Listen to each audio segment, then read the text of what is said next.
আমার পাড়ায় এক বৃদ্ধ দম্পতি থাকে, যাদের আমি কাকু ও কাকিমা বলেই সম্বোধন করি, বাস করেন। তাহাদের একমাত্র পুত্র সন্তান কর্মসূত্রে দূর দেশে বাস করে এবং বছরে একবার মা বাবার সাথে দেখা করতে বাড়ি আসে। বেশ কয়েক মাস আগে কাকু অসুস্থ বোধ করার সময় কাকিমা আমায় তাহার রক্তচাপ পরীক্ষা করার অনুরোধ করলেন। আমি আমার যন্ত্র দুটি নিয়ে তখনই তাদের বাড়িতে গেলাম। ওই সময় বাড়িতে কাকু ও কাকিমা ছাড়া তাদের বাড়িতে রান্নার কাজে নিযুক্ত এক যুবতী বউ উপস্থিত ছিল। বাড়ির কর্তার অসুস্থতা এবং তাহার রক্তচাপ পরীক্ষা হবে জেনে ওই মেয়েটিও কাজ বন্ধ রেখে কাকুর ঘরেই দাঁড়িয়েছিল। আমি ওই মেয়েটিকে প্রথম দেখে চমকে উঠেছিলাম। মেয়েটি যথেষ্ট লম্বা, ফর্সা এবং শরীরের কোনো অংশে একটুও বাড়তি মেদ নেই।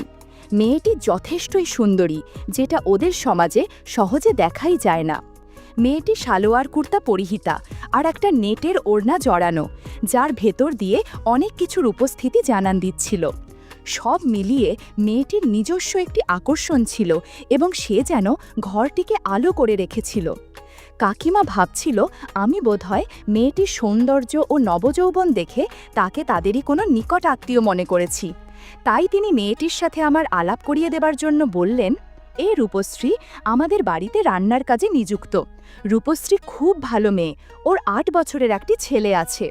রূপশ্রী আমায় ২ হাত তুলে নমস্কার জানিয়ে মিষ্টি সুরে বলল, দাদা ভালো আছেন তো? আমিও তার অভিবাদনের জবাব দিয়ে বললাম, হ্যাঁ গো, ভালো আছি, তুমি ভালো আছো তো? আমি ভেবেছিলাম রূপশ্রীর বয়স মেরে কেটে ২০ থেকে ২২ বছর হবে এবং হয়তো ১ বা ২ বছর আগে তার বিয়ে হয়ে থাকবে। কিন্তু যখন সে ৮ বছরের সন্তানের জননী, তার অর্থ অন্তত ১০ বছর আগে তার বিয়ে হয়ে থাকবে এবং বর্তমানে তার অন্তত ৩০ বছর বয়স হবে। অথচ এখনও রূপশ্রীকে দেখে ২০ বছরের নবযৌবনের মতোই রেখেছে। সারা দিন ধরে ঘরের কাজ এবং বাচ্চা সামলানোর সাথে বাড়ি বাড়ি রান্নার কাজের পরিশ্রমের মাধ্যমে সে নিজেকে কি সুন্দরভাবে ধরে রাখতে পেরেছে। কাকুর রক্তচাপ পরীক্ষা করার সময় আমার দৃষ্টি যন্ত্রের দিকে থাকলেও মনটা কিন্তু রূপশ্রীর মিষ্টি মুখেই আটকে ছিল। যাই হোক, পরীক্ষা করে কাকুর রক্তচাপ মোটামুটি স্বাভাবিকই দেখলাম এবং কাকিমাকে সে কথা জানিয়ে দিলাম। আমি সবেমাত্র রক্তচাপ মাপার যন্ত্রটি তুলে রাখতে যাচ্ছি, তখনই আমার কানে রূপশ্রীর কথা আসলো। রূপশ্রী আমায় বলল, দাদা আপনাকে একটা অনুরোধ করব, আপনি কি আমার রক্তচাপ একটু পরীক্ষা করে দেখবেন? আমার রক্তচাপ প্রায়শই ওঠানামা করে, তাই ডাক্তারবাবু আমায় অন্তত একদিন অন্তর পরীক্ষা করিয়ে নেবার পরামর্শ দিয়েছেন, কিন্তু আমার পক্ষে কাজের চাপে সেটা সম্ভব হচ্ছে না। রক্তচাপ পরীক্ষা করার সুবাদে রূপশ্রীকে স্পর্শ করার সুযোগ পাব ভেবেই আমার মনে অদ্ভুত আনন্দ হচ্ছিল। আমি রূপশ্রীকে বললাম, হ্যাঁ কেন করব না, এসো তুমি আমার পাশে বসো, আমি এখনই দেখে নিচ্ছি। রূপশ্রী আমার পাশে বসে ফিস ফিস করে বলল, কি দেখবেন, আমার আর কি দেখতে চান? রূপশ্রীর কথা শুনে আমি চমকে উঠলাম। ততক্ষণে কাকু ও কাকিমা দুজনেই পাশের ঘরে চলে গেছেন। আমি রূপশ্রীর দিকে তাকালাম, তার চোখে আমার প্রতি একটা অদ্ভুত আকর্ষণ দেখতে পেলাম। রূপশ্রী আমার সামনে তার একটা হাত এগিয়ে দিল এবং আমায় তার কুর্তার হাতা গুটিয়ে দিতে অনুরোধ করল। রূপশ্রী বিশেষভাবে বেঁকে বসল, যার ফলে হাতা গোটানোর বা বাঁ হাতে রক্তচাপ মাপার যন্ত্রের বন্ধন পরানোর সময় আমার হাতে বেশ কয়েকবার স্পর্শ করল। আমি আবার রূপশ্রীর মুখের দিকে তাকালাম। মুখে সেই দুষ্টুমি মাখানো মুচকি হাসি এবং চোখে আকর্ষণ এবং সমর্পণের ভাব।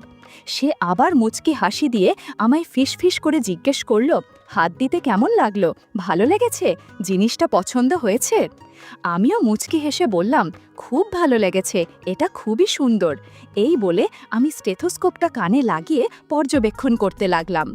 রূপশ্রী আবার ফিসফিস করে বলল, মনে হয় এভাবেই প্রতিদিনই আপনাকে আমার রক্তচাপ পরীক্ষা করে দিতে হবে।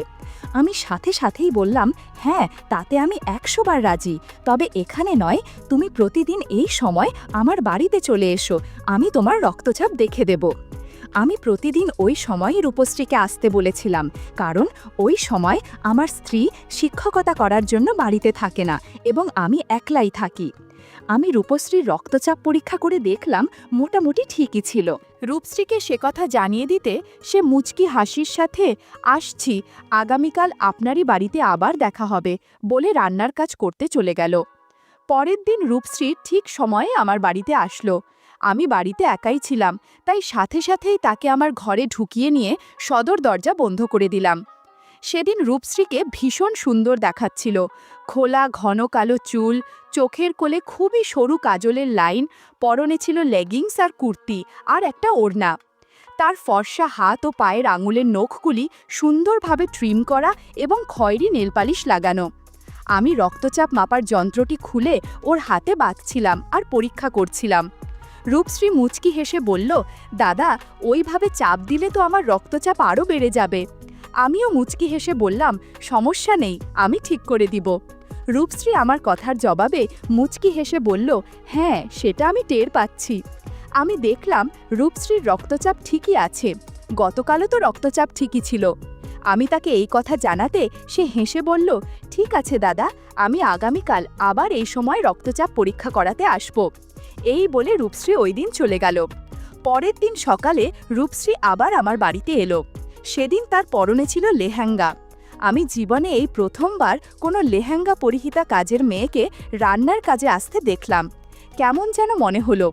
রূপশ্রী কিন্তু খুবই সাবলীলভাবে আমার বিছানার ওপর বসল রক্তচাপ পরীক্ষা করানোর জন্য।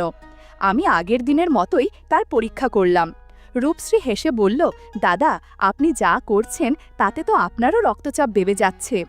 রূপশ্রীর কথায় আমার একটু লজ্জা লাগলো। রূপশ্রী আবারও ইয়ার্কি করে বলল, ছেড়ে দিন দাদা, আমি তো দেখেই ফেলেছি, তাই আর লুকাতে হবে না। না, ওই দিনও আমি রূপশ্রীর রক্তচাপে কোনো অসঙ্গতি পাইনি। আমি বললাম, আচ্ছা রূপশ্রী, তোমার পরিবার সম্পর্কে কিছু বলো। রূপশ্রী বলল, দাদা, 10 বছর হলো আমার বিয়ে হয়েছে। বিয়ের 2 বছরের মাথায় আমার ছেলে জন্মেছিল। আমার স্বামী বাহিরে অন্য শহরে কাজ করে এবং বছরে 1 বার বা 2 বার বাড়ি আসে। তখন ওই কদিন আমি স্বামীর সঙ্গ পাই। বর্তমানে আমার 30 বছর বয়স। দিনের পর দিন স্বামী ছাড়া একা থাকতে আমার খুবই কষ্ট হয়, কিন্তু আমায় মুখ বুজে সেটা সহ্য করতে হচ্ছে। দাদা, আপনার পাশে থাকলে আমার বেশ ভালো লাগে। আমার মনে হচ্ছে আপনি আমারই সমবয়সী বা হয়তো একটু বড়, তাই আমি আপনাকে আমার স্বামীর অনুপস্থিতিতে পেতে চাই। আপনাকে আমি সরাসরি প্রশ্ন করছি, আপনি কি আমার সাথে সময় কাটাবেন? আমি নির্বাক হয়ে এতক্ষণ রূপশ্রীর কথা শুনছিলাম। আমি মনে মনে ভাবলাম, তাহলে এটাই হচ্ছে মূল কারণ, আমার কাছে রক্তচাপ পরীক্ষা করার মূল কারণ। রূপশ্রী লাজুক গলায় বলল, দাদা, আপনি অমন করে আমার দিকে তাকিয়ে আছেন কেন? আমি মুচকি হেসে বললাম, আজ আমার বাড়িতে স্বর্গ থেকে সোজা এক অপ্সরা নেমে এসেছে, তাকেই দেখছি। বিশ্বাস করো, তোমার মতো মেয়ে জীবনে দেখিনি। আমার মাথায় কিছু বিষয় ঘুরপাক খাচ্ছিল, যে কারণে আমি একটু স্থির হয়েছিলাম। বোধহয় রূপশ্রী আমার মনের কথা বুঝতে পেরেছিল, তাই সে আমায় বলল, দাদা, হঠাৎ ঝিমিয়ে পড়লেন কেন? কি চিন্তা করছেন? ভয় পাচ্ছেন যদি আমার কোনো সমস্যা হয়ে যায়? না দাদা, কোনো চিন্তা করবেন না। আমি গতকাল থেকেই আপনার কাছে আসার আগে ঔষধ খেয়ে নিচ্ছি, তাই আপনার টেনশন করতে হবে না। আপনি নিশ্চিন্ত মনে পর্যবেক্ষণ করো। বন্ধুরা, তোমরা নিশ্চয়ই বুঝতে পেরেছ আমি কি বোঝাচ্ছি। ইউটিউবের কড়া নিয়মের কারণে এসব ঘটনা সরাসরি বলা যাচ্ছে না। তোমরা কমেন্টে দেয়া লিংক থেকে আমার ওয়েবসাইট ভিজিট করো, সেখানে একদম খোলামেলা গল্প দেয়া আছে।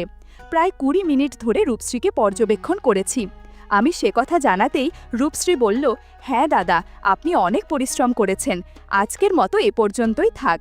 রূপশ্রী বলল, ঠিক আছে দাদা, তাহলে এবার আমি আসি, আগামীকাল আবার এই সময় আসব।